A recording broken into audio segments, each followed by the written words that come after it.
What's up, everybody? My name is Adam Palmer. This is Daily Nonsense. On today's show, we have some updates to that Jordan Kobe card that sold over the weekend, a $4 million Lebron that also sold, and some final numbers from the Heritage total sales from their weekend auctions. If you like this video, make sure you hit the like button. And if you are a new viewer, make sure you hit subscribe so you don't miss any future Daily Nonsense content. Let's get into it.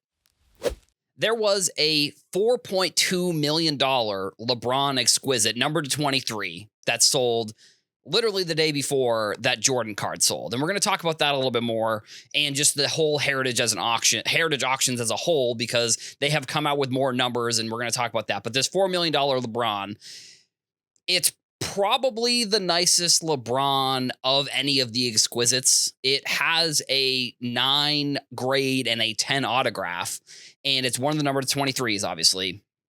I can't imagine there are any 10-10s of that card, so it's probably like essentially a 1 of 1. Like, I know that grading doesn't exactly make cards a 1 of 1, but the grade on the $4 million LeBron that sold essentially makes it one of the cards that, like I said, not a 1 of 1 statistically, because it's number 23. There's 23 of them. But because of the grade, it essentially makes it a 1 of 1. And it's a card that was bought by Shine through Secure, I believe is what it's called. So this is a new company, Secure. And I was trying to look into their stuff a little bit before the show.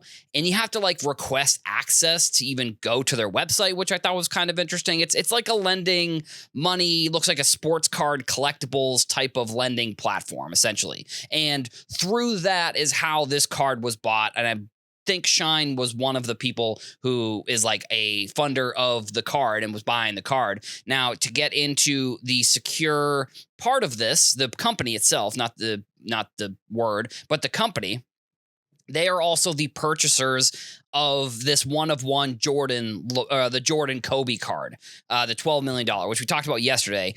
And, you know, the sports card funding landscape, I think, is a dangerous one. I've talked about this previously, like with Alt, they gave out $4 million at the National, $5 million at the National, actually. Sorry, don't want to discredit them, the extra million that they gave out. But if Secure is going to be buying high-end cards like this, that I feel like is maybe closer to what I think some of this funding should be used for. Now, also with this, with the $13 million Kobe Jordan, it turns out that it was Shine and it was also Kevin O'Leary from Shark Tank. They were working with a group of people, which Kevin O'Leary, I saw, was doing some sort of interview where he was talking about alternative assets, and he started talking about sports cards. And I don't know if this was planned, that he was going to come out with this interview, and then I imagine he's a marketing guy, so I would imagine it was. But for him to do this interview, and then like literally within a week, he's buying the most expensive sports card of all time. And I thought it was very interesting what he talked about on the interview. He was saying stuff along the lines of like, sure, there's expensive cards and there's expensive things. He was talking about alternative assets, so like paintings and other stuff along those lines. You can buy for a lot of money.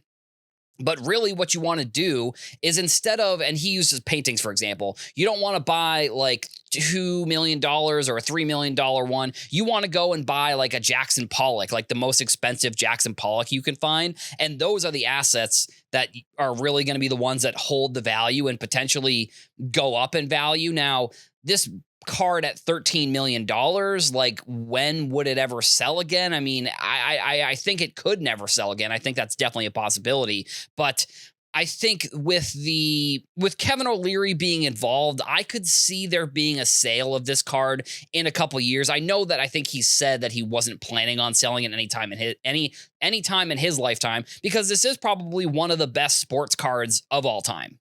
I don't think that's really a hot take to say. This is probably going to go down as like the best manufactured card, because sure, there are cards that once they get graded, the grade helps the value of the card. But from a pure card perspective, Kobe, Jordan, Logo Man, 1 of 1, only card like that. The patch was used from the 50th anniversary. That's another thing that adds to this card. So, like, obviously, Kevin O'Leary, using his own advice here, he's not necessarily going after, which he probably, if he's involved in this sale, he may be involved in that LeBron also. But at the same time, if you look at it, that's probably the best exquisite LeBron with the grade that there is. If there's a 10-10 somewhere, that would maybe be a little bit better. But like a 10 autograph with a 9 grade is just, it's almost impossible for cards like that, because the cards are being graded a lot differently than just a regular base card. They're being graded, like I talked about on yesterday's show. The edges of them are being graded, but also the patch edges are being graded. The patch is being graded. All of these things are going towards that grade that makes it extremely hard to get. So all in all, I don't know if it's going to go down as the most expensive sports card weekend of all time, but Heritage Auctions just put out their figure for the weekend, and it was $49 million, just below $50 million they made on all of the 2 days that they had on their auctions, which, when you're selling stuff in an auction like that, the interesting thing to me is that, like with Golden, you see all of their publicity and all of their advertising and marketing that they do. It didn't really feel like Heritage did that much. Maybe people talking about this card was the marketing, and that's also a part of this as well. I think that sports card marketing is some of the most interesting in any of the industry, because Upper Deck and Topps and Panini get, I don't know, I'm going to say billions of dollars worth of free advertising every single year because of the Instagram accounts and shows like this and people making content. So it's similar to, like, now that they bought this card, sure, they spent $13 million on it, but the amount of publicity and the amount of marketing dollars that they probably would have spent, they're going to get a decent amount of that back, honestly. You are getting free marketing from this. So the company Secure, I looked on their Instagram, they only have the 2 posts. They have the LeBron and then they have this Jordan Kobe, and they already have like 7,000 followers, which, granted, maybe doesn't seem like a lot, but like in this day and age, it's a lot harder to grow on Instagram. So like, they got essentially 10,000 followers. Now, sure, how much is that? How much is $10,000? I don't know if there's an exact number you could equate to what that equals,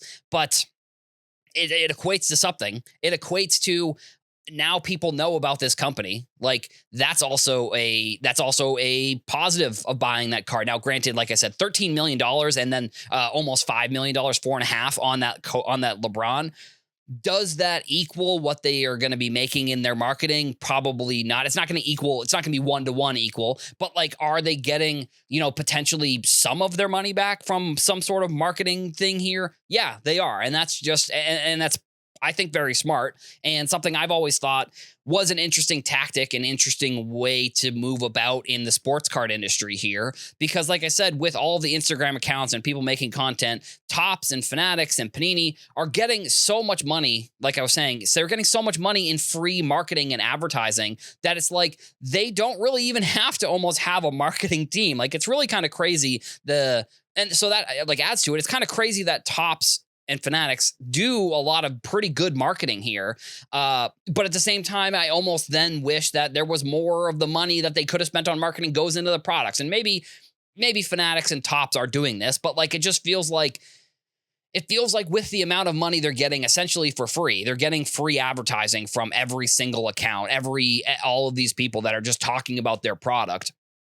It feels like maybe some of it could go back in towards the product, like making the product better and better. And granted, maybe that is. Maybe I'm naive to what actually some of the improvements are that are being made.